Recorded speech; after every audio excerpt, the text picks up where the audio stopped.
Video ini dipersembahkan oleh Bandung Study Club, Smart Friend, dan Khan Academy.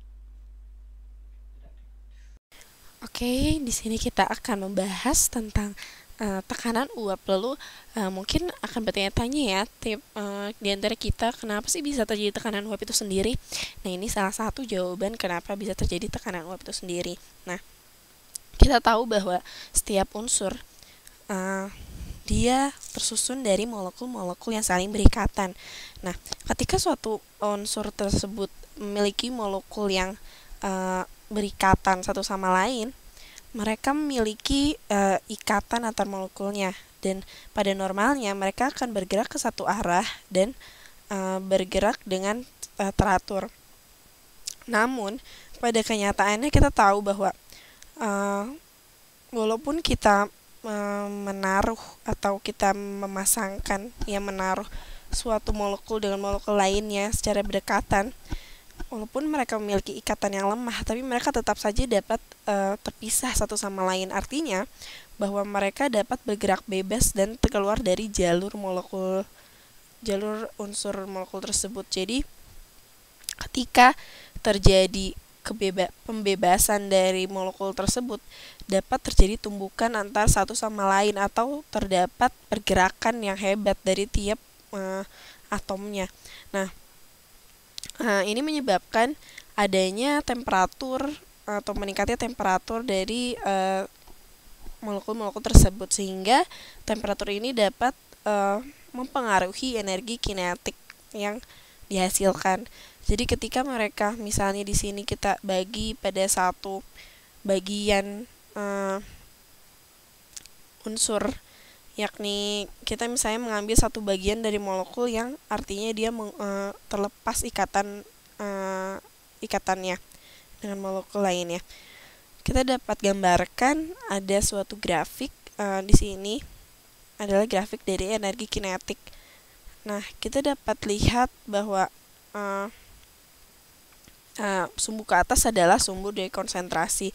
Jadi ketika kita misalnya memiliki energi kinetik pada titik ini merupakan puncak. Misalnya kita ambil titik tersebut adalah puncak dari energi kinetik. Kita gambarkan seperti ini misalnya. Nah, kita gambarkan seperti ini.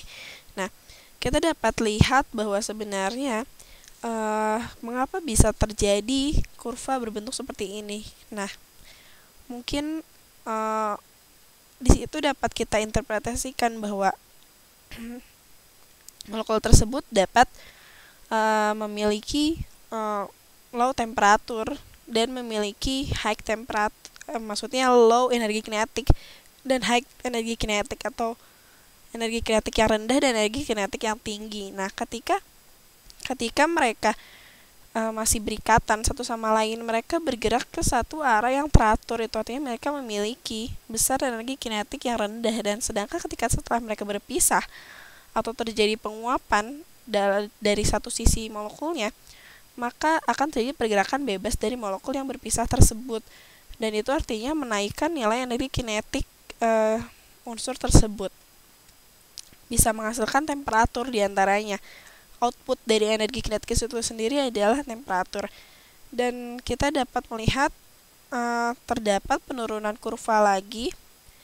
Itu menandakan bahwa telah adanya atau molekul yang tadi telah terpisah atau telah bebas, dia berikatan lagi dengan molekul lainnya, sehingga menyebabkan pergerakannya mulai tidak secara bebas lagi, dan artinya itu menurunkan lagi nilai energi kinetiknya. Artinya kita dapat simpulkan bahwa molekul yang tadi yang telah mencapai puncak energi kinetik tersebut sebenarnya dia menguap atau dia melepas ikatannya dengan molekul lainnya, sehingga dia dapat secara bebas bergerak, dan ketika dia bergerak bebas dia mencapai puncak dari energi kinetik tersebut. Dan ketika dia telah mulai mau bergabung dengan unsur lainnya, energi kinetik itu pun akan turun, karena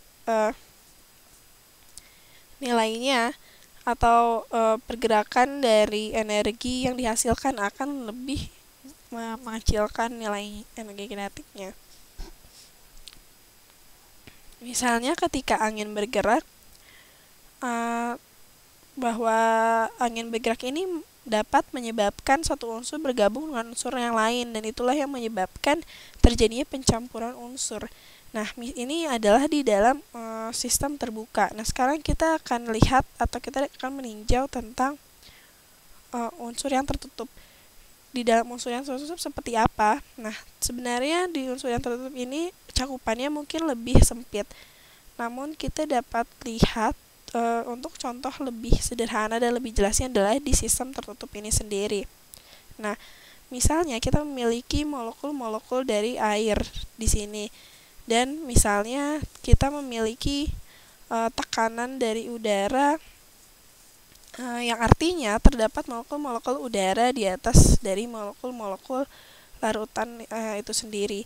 Nah, ketika molekul air ini telah terpisah ikatannya dengan molekul lainnya yang di dalam air, dia akan menguap dan dia akan mulai bergerak secara bebas di atmosfer. Intinya, ketika kita menemukan air di suatu sistem, dan ketika terdapat tekanan dari atmosfer atau tekanan dari udara, dia akan memberikan dia akan melaksanakan penguapan. Dan ketika dapat kita lihat ketika energi molekul dari udara, dari unsur yang ada di udara dan molekul yang ada di unsur-unsur liquid tersebut, ketika mereka saling bergabung, lalu mereka kembali lagi ke dalam molekul dari larutan tersebut. Artinya mereka telah berbentuk dari unsur molekul yang lain atau molekul yang telah tergabung antara yang tadi terbebas dan yang sudah di udara.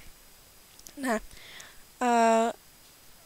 kita dapat lihat bahwa sebenarnya di sini kita dapat tinjau besarnya tekanan uap yang lebih besar manakah antara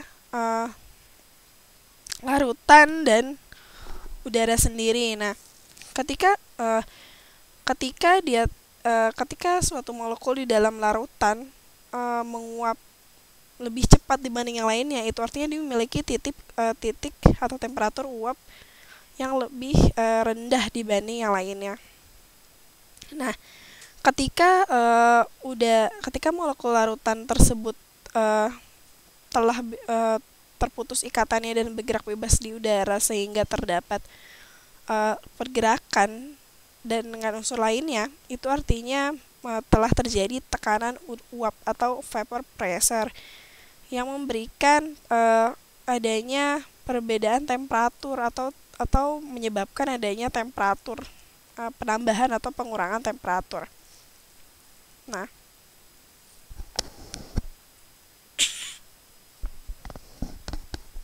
mungkin kita dapat mengerti ini lebih jelas bahwa ternyata ketika kita telah menyatukan satu unsur dengan satu unsur lainnya, misalnya tadi molekul yang ada di udara tadi bercampur dengan molekul air yang telah bergerak bebas di udara, lalu mereka kembali lagi ke air, itu akan memberikan nilai titik uap yang lebih tinggi dibandingkan dengan molekul air yang tadi menguap. Jadi intinya molekul yang baru ini akan menguap lebih lambat dibanding molekul yang awal tadi menguap. Nah, mungkin kita coba mengerti terlebih dahulu bahwa ketika akan menguap, molekul tersebut akan memiliki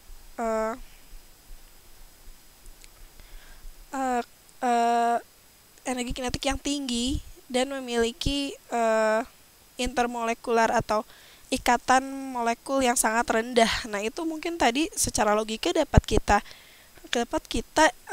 bayangkan seperti pengandaian yang tadi saya katakan, bahwa ketika dia memiliki ikatan yang lemah antara satu molekul dan satu yang lain, dan dia akan terlepas atau lebih mudah untuk menguap. Nah, itu akan menyebabkan adanya pergerakan yang bebas dari unsur tersebut yang tadinya dia misalnya stagnan atau dia dia stabil, lalu dia dapat bergerak secara bebas. Lalu artinya dia akan memberikan nilai energi kinetik yang tinggi, dan dia akan memberikan molekul yang terbaru ketika dia berinteraksi dengan molekul lainnya ketika dia bergerak bebas tersebut.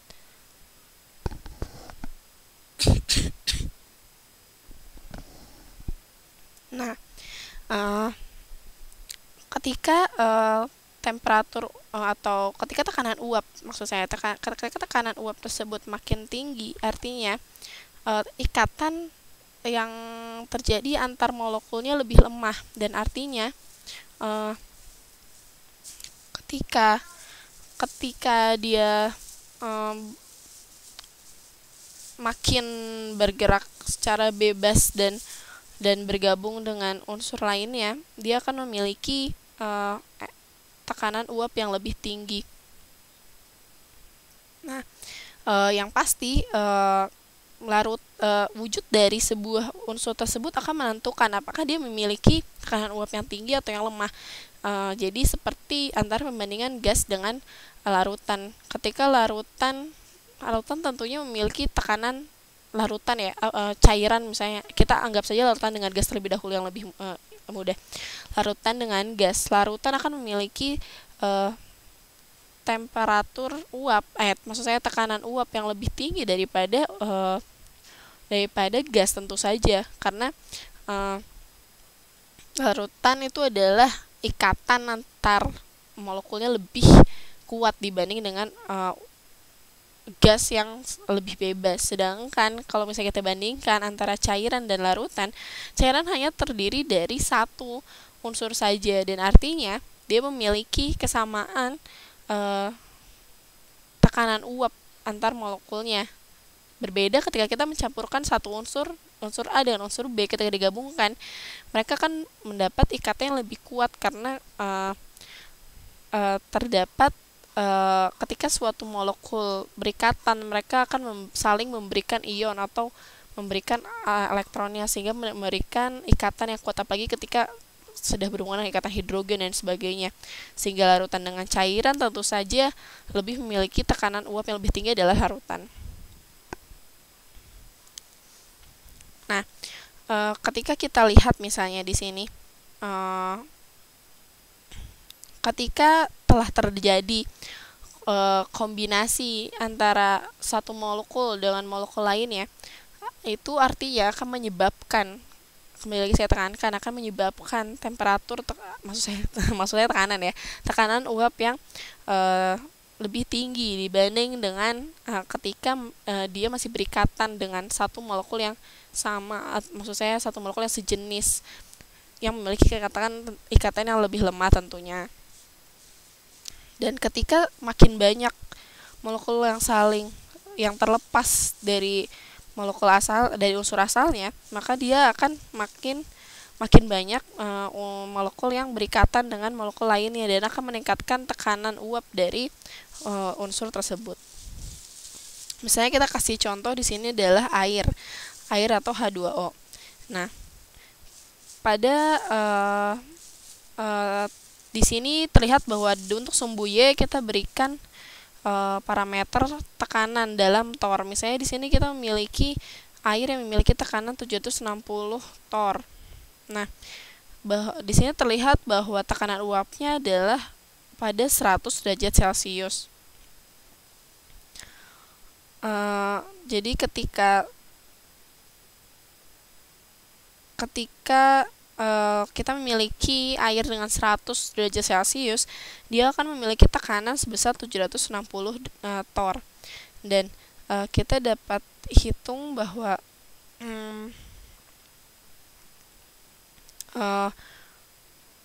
tekanan uap akan sebanding dengan sea level atmosfer atau tekanan di atmosfer itu sendiri. Dan kita dapat lihat contoh lainnya, ketika air tersebut memiliki temperatur sebesar 80 derajat, dia akan memiliki tekanan pada rentang antara 300 sampai 400 torr. Nah, kita dapat lihat bahwa semakin tinggi nilai semakin tinggi nilai dari tekanannya, maka akan semakin tinggi juga temperaturnya. Ini seperti fungsi persamaan kuadrat seperti itu. Nah, atau kita dapat sebut bahwa terjadi peningkatan secara eksponensial. Untuk lebih tepatnya, kalau misalnya kita lihat sepintas itu seperti fungsi kuadrat, namun sebenarnya ini peningkatan secara eksponensial.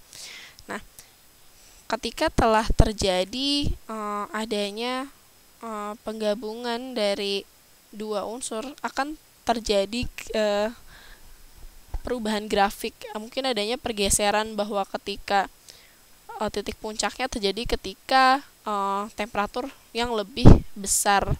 Nah, itu dapat menyambungkan logika kita bahwa ketika kita tadi memiliki satu unsur molekul, energi kinetiknya memiliki sekian, energi kinetik berbanding dengan temperatur berbanding lurus, dan ketika kita telah menggabungkan suatu unsur, dia akan memiliki besar energi kinetik yang lebih yang mulai lebih tinggi ketika dia sudah mau saling terlepas antara satu sama lain. Jadi ini seperti pengulangan siklus seperti itu. Nah, misalnya di sini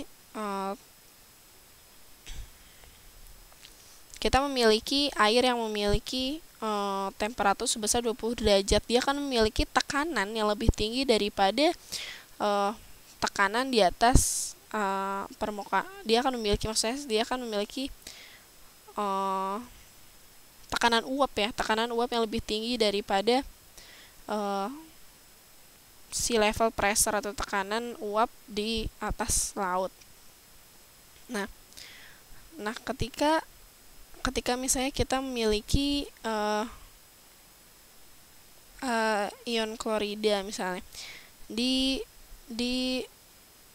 terdapat di tekanan sea level pressure itu sendiri, dia akan kebalikannya, dia akan memiliki nilai temperatur pada sekian. Jadi mungkin dia pergerakannya lebih lambat daripada air, dan yaitu dapat kita anggap bahwa ternyata sifat dari unsur pun dapat memengaruhi dari besarnya tekanan uap suatu unsur. Nah, simpelnya seperti itu. Jadi intinya makin bergabungnya suatu unsur dengan unsur lainnya membentuk molekul, maka dia akan memiliki tekanan uap yang lebih tinggi dibanding dari unsur tersebut ketika bergabung dengan unsur sesamanya. Ketika mereka masih berikatan ke dalam satu arah, dia memiliki energi kinetik yang rendah dan tekanan uap yang rendah, seperti itu lebih mudahnya.